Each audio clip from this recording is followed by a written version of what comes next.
Hello again. In this video, we are going to go ahead and find the difference quotient for two more different kinds of functions. So in the end of the previous video, we introduced the concept of a difference quotient and like the formula of it. Again, we'll talk more about what it actually is and its meaning very soon. For now, we're just going to take a look at the algebra, just practice function evaluation basically with different kinds of functions for the difference quotient. So in the last video, we looked at a simple quadratic or something to the second power. Here I've got two more examples. One is with a rational function or a fraction like this, and another one is with a root. And I'm choosing these two because the way that you simplify is different for each of these as compared to the previous example. Okay, so brief review, the difference quotient. There is a formula for that, and it is a very specific thing. So the difference quotient is f of x plus h minus f of x, all divided by h. So this is what we mean by a difference quotient. Again, it is going to be different for a different function. So in the last example, we got a difference quotient of 2x plus h plus 3 for the particular quadratic equation function that we were looking at. Here we have f of x equals 1 over x, so we're going to have a different difference quotient. So the first thing to do, we have basically three pieces of the puzzle. Okay, we've got f of x plus h, we've got f of x, and we've got h. F of x is just the function, so that's no problem. H is just h, so that's also no problem. But f of x plus h, that's the harder thing here. Okay, so f of x plus h. Remember that this is function notation, so what we're plugging in for x, okay, in for x here, is x plus h. So whatever if this is kind of hard to think about, just think about what you would do if you were going to plug in a number for x. Like f of 3 here would be 1 over 3. F of -1 would be 1 over -1, right? So f of x plus h is going to be 1 over x plus h. Okay, so that is what we get when we plug x plus h in here. We just take 1 and we divide it by the whole input. Okay, it's not f of x plus h. This would be 1 over x and then plus h separately. That's different. Okay, so be really careful with that. Okay, so then let's see, forming our difference quotient here, let's put in the 1 over x plus h. Then we're going to subtract f of x. Okay, so f of x, that's just a function, so that's 1 over x. So we're just going to subtract 1 over x. And this whole thing is being divided by h. Okay, so we have f of x plus h here, plugging in x plus h into the little pink blob there, and then minus f of x, again, which is that equation, or that formula there, 1 over x. Okay, so that's the first step. The second step is to now simplify what's in the numerator. And our goal is going to be to cancel out the h's. And if you haven't watched the previous video, go back and look at the last example in that video where we went through a simpler example than this one. Okay, so this is step 1, right? We wrote down the difference quotient.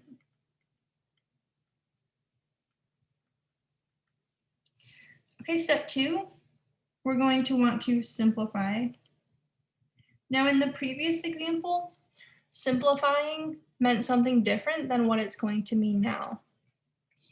Okay, we expanded out in the previous example and we canceled some like terms. That was pretty straightforward.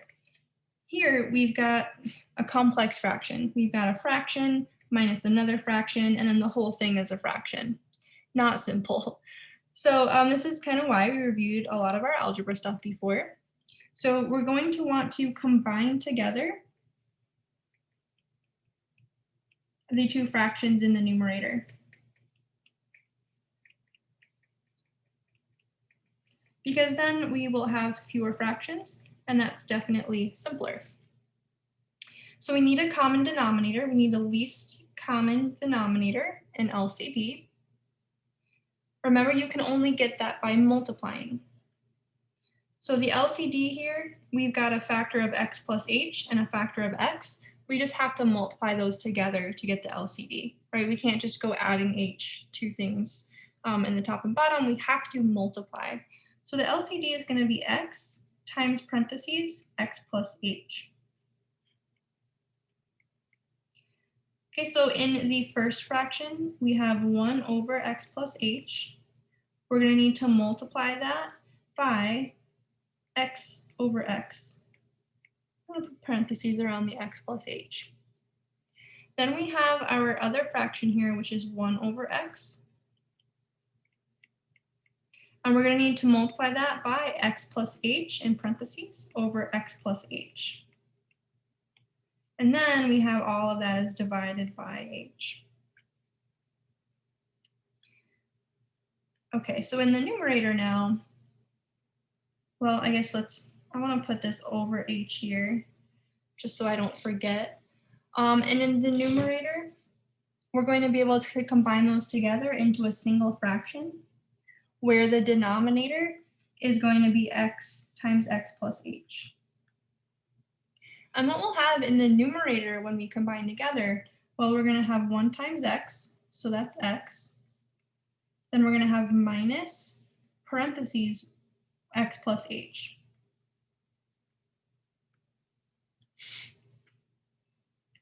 Let me just move this over.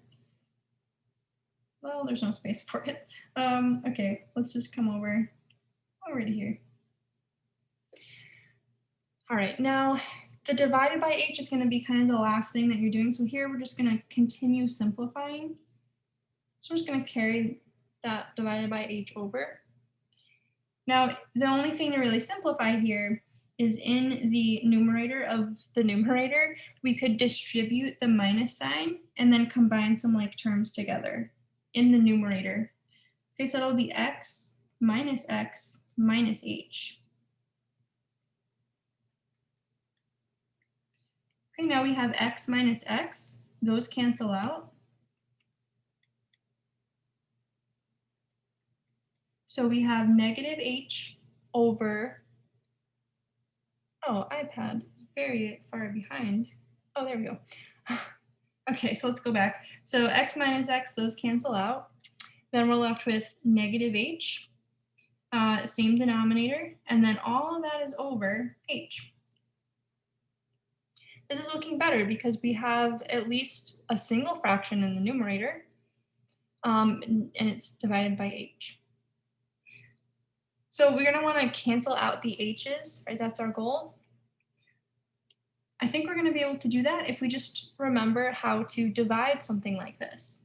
So whenever we have divided by, and then there's a fraction either up top or down bottom, we want to switch that to multiply by the reciprocal. Okay, so this is really like h over 1. So we're going to keep the numerator the same. Then we multiply by the reciprocal of the denominator. So we're just going to flip the h and the 1. So it'll be times now 1 over h.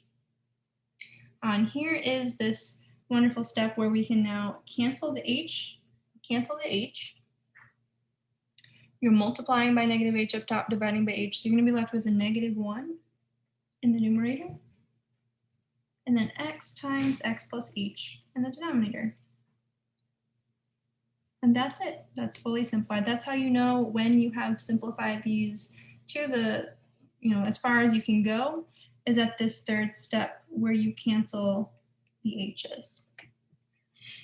Of course, when it's mathematically sound to do so, and definitely not before. Okay, So the last example that I will show you in finding the difference quotient is with a square root. So f of x now is the square root of x, and we want to find the difference quotient for this function. Let me just make this. Okay. So remember, here's our difference quotient formula. It's f of x plus h minus f of x, all divided by h. All right, we have to figure out what each of these pieces are. So we've got f of x plus h, we've got f of x, and then we've got over h, and that's fine. All right, so f of x plus h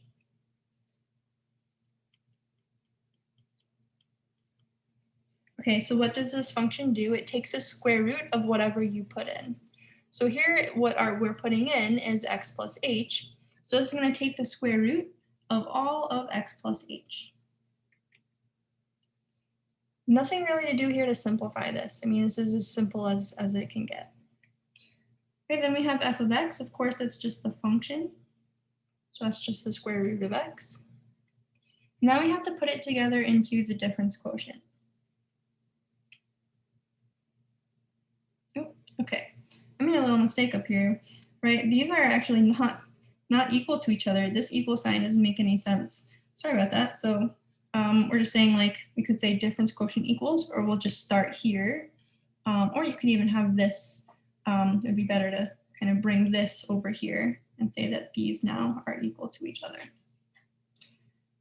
Okay, so difference quotient in this case is going to look like, let me actually just bring this down here, and then we can say, all right, that's what we are trying to find. I had to go throwing around equal signs in places where it doesn't belong. So, okay, equals. All right, now we've got the square root of x plus h minus the square root of x, and that's all divided by h. Okay, now here, I mean, there's nothing really to do to simplify this. Like the algebra things that we've done in the previous example with combining fractions together doesn't apply. In the very first example in the end of the last video where we expanded things out, that doesn't apply here either. But we do know one trick to use that might help us when we have things involving radicals, right? And that is multiplied by the conjugate. So that's the kind of tool to use here when we have a difference quotient involving a radical. Okay, so this is the first step, write the difference quotient down. The second step, what we want to do is multiply by the conjugate. So second step, simplify. But the way to do that in this case, again, is to multiply by the conjugate. So we're going to leave this here. Oh, and I wasn't making the colors the same. Oh, sorry about that. Okay, so we're going to have this here. Too many colors can be a little confusing anyway. And what is the conjugate? So we're going to take this one, this root, and this root. And what we're going to do is change the sign between them to a plus in order to find the conjugate. Okay, so let's multiply by the square root of x plus h, then plus the square root of x.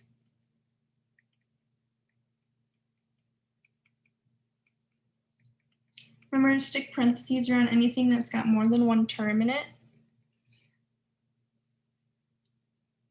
Okay, and remember back when we were rationalizing, the thing that we are looking at to, when we have the conjugates multiplied by each other, remember that shortcut? We just square the first part and we square the second part, and then there's a minus between them. So right, this is a factorization of a difference of two squares. And so when we multiply them together, we're going to get the square of x plus h square root. We're going to take the square of radical x, and we'll have a minus in between. Okay, then in the bottom, I would never ever recommend that you do anything with this denominator. So don't distribute, just like back when we were working with rationalizing, the thing that you're not, the conjugate is being found by the numerator part here. And the denominator, just leave it factored because sometimes you can cancel stuff. And remember, our goal is going to be to cancel the h. Okay, so in the denominator, we're just going to leave it exactly as it is. H times parentheses square root x plus h plus square root of x. And we're just going to continue leaving that like that.